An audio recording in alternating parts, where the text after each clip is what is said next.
A gente continua com o professor de Relações Internacionais, o Marcos Vinícius de Freitas, que está aqui nos estúdios da Jovem Pan. Professor, se o Ray Charles confirmar a longevidade aí da família, ele vai ter muito tempo para governar, né? Porque a mãe da rainha morreu com cerca de 100 anos, a rainha agora com 96 anos.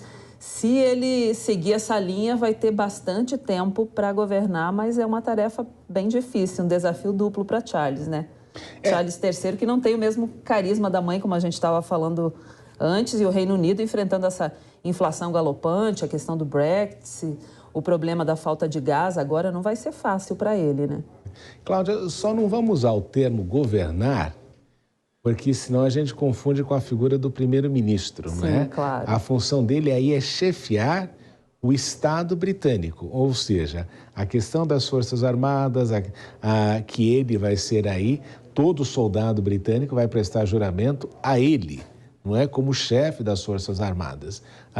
E você vai ter ali uma série de funções importantes nesse sentido de ele ser o aconselhador do governo e do primeiro-ministro da ocasião para justamente dizer onde ele vê que poderiam acontecer algumas coisas e melhoras. Uma das coisas mais importantes é que todos os primeiros ministros falam que não existe coisa melhor do que você poder conversar com o monarca, aconselhar-se com ele e saber que aquela conversa não vai vazar, não é? Então, é isso que é importante aí. Agora, com 73 anos, talvez ele não tenha nem o jubileu de 25 anos, né? Porque ele estaria com 98 anos quase quando isso acontecer. Então, são dificuldades que você vai notar porque ele é um monarca justamente de transição, não é? Porque ele assume com 73 anos de idade. Agora, só uma coisa importante aqui que eu queria enfatizar dessa imagem, que é muito interessante, você viu quando eles entram, primeiro estavam ali os duques, que são primos da rainha Elizabeth, você tem a família, estava ali também a rainha consorte, que agora se juntou à fila, e você vê que ela foi colocada justamente numa urna com a cor violeta, não é? Se eu não me engano, púrpura. E a cor púrpura é a cor da realeza. Então, você vê ali a coroa, que é a coroa original, em cima de um travesseirinho desta cor, que é a cor, é a cor da realeza, e você vê também ali o pavilhão do Reino Unido, o pavilhão da família real, o pavilhão da chefia de Estado britânica. Então, você vê aí, este é um espetáculo que os britânicos organizam para o mundo inteiro para que você justamente entenda a importância que é a coroa britânica, que é o Estado britânico, não é? Então, governos vão e vêm, mas a coroa, o país, o Estado continua.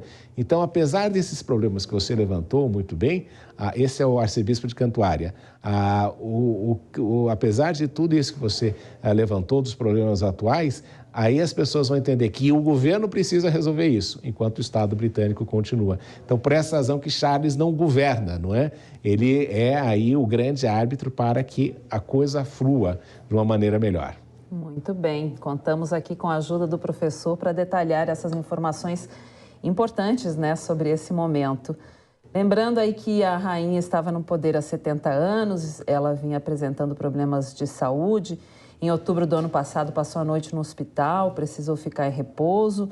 Depois foi diagnosticada com Covid-19 em fevereiro, quando já estava vacinada. E meses depois ela revelou que ficou muito cansada e exausta, né, após contrair o vírus. Mas mesmo assim ela continuou fazendo seu trabalho e era com certeza uma das figuras mais amadas do mundo, né? Sempre papéis muito assertivos, com discrição, mas ela sempre esteve presente nos momentos mais importantes do Reino Unido, né, professor? É verdade, não é? E passou pela Segunda Guerra Mundial e viu o Império Britânico sendo daquele império onde o sol nunca se punha até a situação atual. Então, você vai notando este processo de transição. Só esqueci de falar, quem está falando é o Justin Welby, que é o arcebispo de Cantuária. Uma vez que a rainha é chefe da igreja, ele é o que desempenha o papel da administração da igreja. É por essa razão que você tem aí um serviço religioso liderado por ele. Então, nessa história toda, como a gente estava falando, essa é a importância que você vai vendo nesta construção dessa imagem. Então, é por essa razão que também a ideia é importante de enfatizar que isso transcende séculos. Com certeza. Estimativas aí do governo britânico indicam que mais de 750 mil pessoas possam querer ir até a abadia aí de Westminster, onde está o corpo da Rainha Elizabeth II, se despedir da monarca. Filas podem chegar até 8 quilômetros, muita gente querendo prestar a sua última homenagem. Depois do funeral, o caixão vai seguir, depois de 4 dias, né, de visitação, o caixão vai seguir para Windsor, para uma outra cerimônia aí, e finalmente o enterro, que será feito ao lado do falecido marido da rainha, o príncipe Philip, isso na segunda-feira 19. Até lá a gente continua acompanhando, trazendo as principais informações com imagens ao vivo de Londres. Você vê aí o Ray Charles ao lado da rainha consorte, a Camilla Parker Bowles, e a cerimônia que segue nesse momento na abadia de Westminster. Professor, o que você poderia destacar para a gente de importância dos significados, dos símbolos todos de Londres? A gente vê aí as imagens da mulher do William e do Harry, acompanhando também a cerimônia, né? Além de outros familiares que a gente já citou aqui. Não, você vê que é uma cerimônia repleta aí de símbolos nacionais, da questão da igreja, da presença da igreja, né? A Rainha Elizabeth, afinal das contas, também era extremamente religiosa e ela sempre falava nos seus discursos, particularmente nos de Natal, ela enfatizava a respeito de lições que ela havia tirado do cristianismo. Frequentava a igreja semanalmente, a igreja anglicana que ela que tinha no castelo. Então você vê que neste sentido também é importante que, apesar de todas as dificuldades, o rei também tem que assumir uma postura moral, não é? Então, e tem que, apesar dos erros do Charles, no passado, mais ou menos a opinião pública vai colocar um pano nisso, justamente porque faz parte deste processo que ele vai assumindo essas novas funções.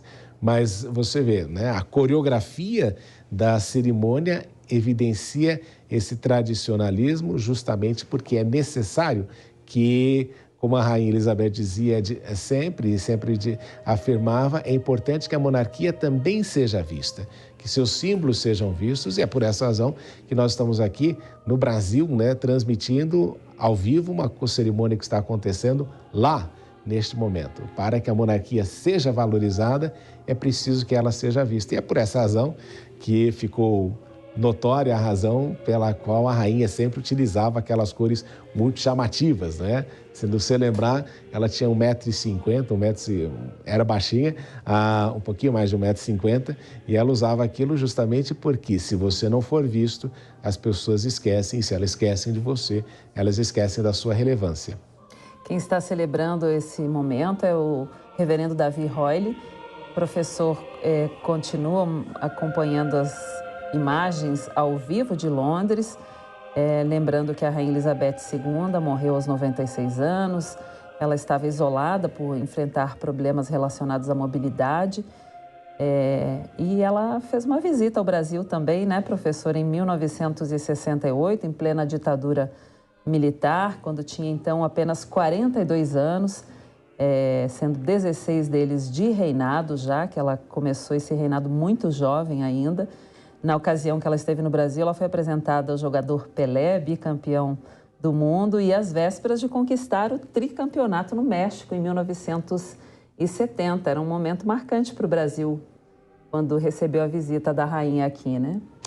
Ficou aqui um tempo importante, esteve na inauguração do MASP, teve que foi, né, a organização do MASP, se eu não me engano, foi pelo Assis Chateaubriand, que serviu como embaixador do Brasil no Reino Unido e, inclusive, esteve na coroação dela em 1953, quando ele entregou um colar famoso de águas marinhas para Sua Majestade Britânica, que ela usou em determinadas ocasiões e sempre falou bem do Brasil. E não podemos esquecer que, além dela, que só veio uma vez ao Brasil, afinal, não há uma razão que justificasse a constância da visita dela, mas vários membros da família real estiveram no Brasil ao longo desse tempo. O príncipe Charles, se eu não me engano, esteve 4 vezes, o príncipe William ainda não veio, o príncipe Harry esteve 2 vezes, você teve também o Duque de Gloucester, que é membro da família real. Então você vê, o príncipe Andrew também veio ao Brasil numa ocasião, chefiando a ideia de maiores acordos comerciais. Então você vê que, embora ela só tenha estado no Brasil em 1968, a família real britânica não esteve ausente do Brasil nesses anos todos. Bom, e um dia antes de morrer, aí relembrando também, a Rainha Elizabeth II relembrou então nostálgico essa sua única visita ao Brasil, em 68, num texto publicado na quarta-feira, no dia 7 de setembro, na ocasião do bicentenário do Dia da Independência, e na quinta-feira, poucas horas depois, o Palácio de Buckingham divulgou que a monarca morreu pacificamente aos 96 anos no castelo de Balmoral, na Escócia, onde ela costumava passar suas férias. Professor, hoje cerca de 30% a 40% do Reino Unido é monarquista, né? Uma instituição que talvez fique em xeque a partir desse momento. É mérito dela ter essa estabilidade, essa conquista, né? Uma conquista. Daqui para frente isso deve mudar, né? Pode haver um questionamento, principalmente entre os jovens do Reino Unido, né? Vamos pensar, eu acho que era 65%, viu, Cláudia, pelo que eu estava me lembrando aqui, e a taxa de aprovação da rainha era de mais de 80%. Aí a pergunta vem, e é clássica, que presidente da República no mundo tem uma taxa de aprovação pessoal como essa? Não é? Então, se você para e pensa nessa história toda, aquilo que é favorável. Claro, o príncipe Charles vem numa taxa de favorabilidade popular um pouco menor, mas também não podemos esquecer que agora é que ele vem à luz do público e agora é que ele assume a função. Então, a gente tem que dar aí um pouco de tempo para que, novamente, esse processo todo seja recuperado com relação à própria imagem dele diante do país. Mas, obviamente, que você vai ter muita gente que vai fazer crítica, que vai pegar detalhe aqui e ali, contrário a ele, justamente tentando danificar a imagem. Mas olha só, não é, Cláudia? Quando você vê isso tudo, você vê a população aplaudindo, e eu tenho acompanhado isso, você vê a população aplaudindo a Rainha Elizabeth e logo em seguida o povo cantando Viva o Rei, longa vida ao Rei, e com aplausos em todos os lugares onde vai. Isso, para mim, não me dá a impressão de uma instituição que venha a ser trocada por esse caos eleitoral que a gente tem nos sistemas republicanos. Então, eu acho que você nota aí toda essa pompa e circunstância que conta com apoio popular. E não vamos esquecer, né? Isso aí tem um custo elevado para o governo britânico, e se você vê que as verbas para isso tudo são liberadas pelo parlamento, é porque o parlamento entende a importância de você ter este tipo de ritualística, este tipo de liturgia, este tipo de coreografia, porque é importante para o Reino Unido globalmente falando, não é? Porque nós estamos aqui, e aqui novamente mencionando, nós estamos em São Paulo, no Brasil, cobrindo isso, mas nós não estamos sozinhos no mundo inteiro. Você tem na África do Sul, você tem isso na China, você tem isso no Japão, o mundo inteiro cobrindo isso. A morte de um soberano, o quanto isso não cria de favorabilidade à imagem britânica. Então, nós não podemos esquecer, não haveria nenhum presidente da República em nenhum lugar do mundo, mesmo nos Estados Unidos, em que eles têm uma visibilidade, você não quer ver este tipo de situação acontecendo por presidente Bill Clinton, por George Bush pai, por Reagan, nunca iria acontecer este tipo de situação. Então você vê aí que, como poder brando da monarquia britânica, isso é fantástico. E apesar aí dessa ascensão imediata do Rei Charles III ao topo da família real britânica, após a morte da Rainha Elizabeth II, o rosto da monarca vai aparecer por ao menos mais 2 anos nas notas da libra esterlina, moeda oficial do Reino Unido, mesmo antes de o país abandonar o bloco de nações que usam o euro. A monarca tem a face estampada nas cédulas desde 1960. E para acompanhar a tradição e trocar todo o dinheiro em espécie por versões com o rosto do herdeiro do trono, o governo vai precisar aí desembolsar o equivalente a 3,5 bilhões de reais, e isso além de submeter a alteração ao Palácio de Buckingham. Então, muitas mudanças nos símbolos todos devem acontecer em breve, né, professor? É verdade, mas também tem uma quantidade de pessoas que vão pegar a nota com a foto da rainha e vão guardar de recordação. Com certeza. Um amigo meu, um ex-aluno meu, inclusive mandou uma mensagem para mim dizendo que tinha custado caro ele comprar as notas de 50 libras, de 20, tudo isso, considerando até a questão do câmbio brasileiro. Mas muita gente vai guardar essas notas e é um processo até interessante, viu, Cláudia? Porque eles precisam trocar as notas, precisam trocar o correio, vão precisar trocar, porque em todos os lugares da monarquia britânica você tem a inicial da Rainha Elizabeth, né, no uniforme, tudo isso, e deixa de ser a letra E e passa a ser a letra C, não é? Então, ao invés de ser ER, vai ser CR nesse processo todo. Então, a documentação oficial, as caixas do governo, você vai ter um giro econômico importante. Então, para uma economia que anda numa situação difícil, é bom este tipo de situação, porque você coloca aí uma forma também do governo injetar dinheiro na economia, justamente nesse processo todo de troca. E isso vai acontecer numa série de coisas, mas é um processo, não acontece de um dia para o outro. E, obviamente, muita gente, como eu disse antes, vai economizar, vai guardar as notas como recordação. É uma lembrança, né, que vai ficar aí para sempre. Professor, é bom lembrar também que a África tem uma relação muito próxima com o Reino Unido, e a Rainha Elizabeth II tem uma admiração do povo também, mas recebeu muitas críticas, porque o Reino Unido teve um peso na história do continente africano que precisa ser discutido agora, né? Infelizmente, Cláudia, a gente vive numa era de revisionismos, né? Em que as pessoas estão querendo colocar na culpa do presente aquelas coisas que aconteceram no passado. Então, muita gente vai querer falar, não, que o Reino Unido teve a exploração de escravos, que transportou escravos para as Américas, mas são coisas que aconteceram no século XIX. Então, chega uma hora que esse tipo de questionamento não leva a uma evolução no debate e na discussão. Então, muitas vezes, não é, você precisa virar a página para frente, né? Você precisa virar a página e olhar para frente. E um reverendo anglicano que eu conheço, né? Ele fala isso de uma forma muito interessante, quando ele diz quanto a relacionamentos que terminam, ele sempre comenta que é importante que nós amemos, né, que se terminou o relacionamento, é importante, e aquilo que Jesus diz, que você ame o próximo e não o ex. Né? Então, você precisa desencarnar esse tipo de situação, porque senão a gente entra num debate histórico, aí você vai querer retirar as estátuas, aí você vai querer mudar o nome das ruas, e esse tipo de coisa não é bom para o país. E acho até interessante que às vezes você olhe e mude, não é, a perspectiva com relação a algumas coisas. Mas volto aqui a enfatizar, na questão do tráfico que você teve de escravos, uma das condições para o Reino Unido aceitar o processo de independência do Brasil, né, reconhecer o Brasil, foi um compromisso do governo brasileiro, na ocasião, de que a escravidão acabaria no Brasil em 1830. Então, não foi culpa dos britânicos nessa história toda que a escravidão no Brasil só viesse a acabar aí em 1888. Mas, obviamente, muita gente, você já teve gente na Jamaica dizendo que os governos poderiam aí reembolsar as pessoas pelo passado.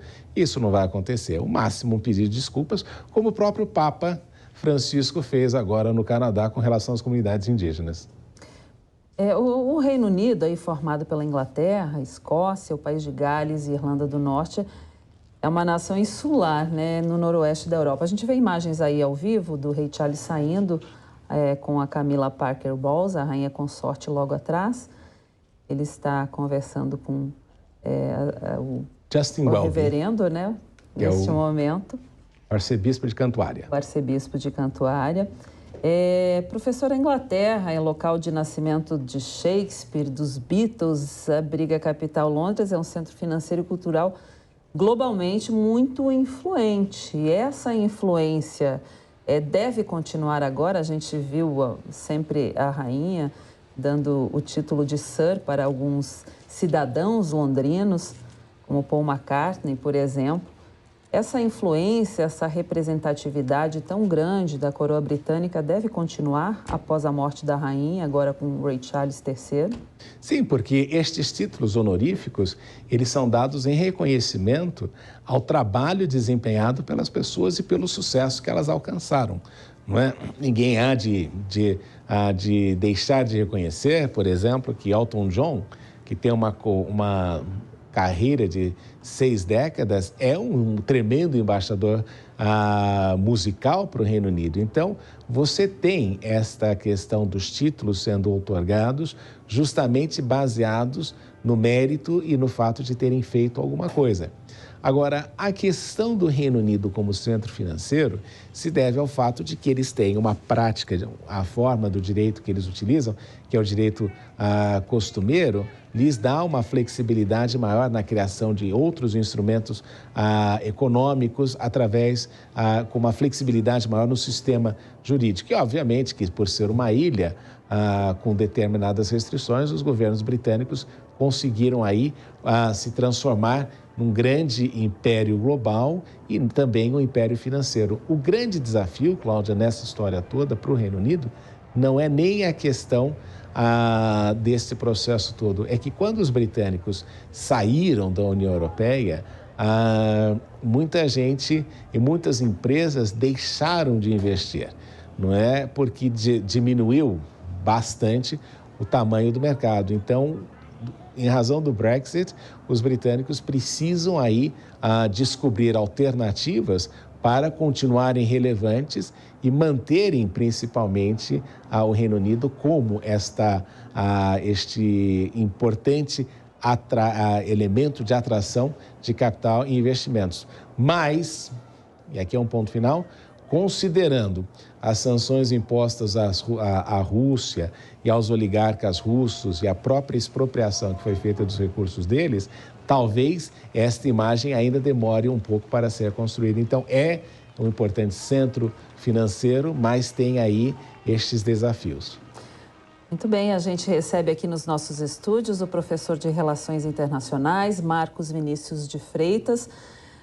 Professor, agradeço a sua presença mais uma vez aqui, trazendo luz e conhecimento para o nosso público no Jornal da Manhã, segunda edição. Muito bem-vindo mais uma vez, um bom dia e muito obrigada.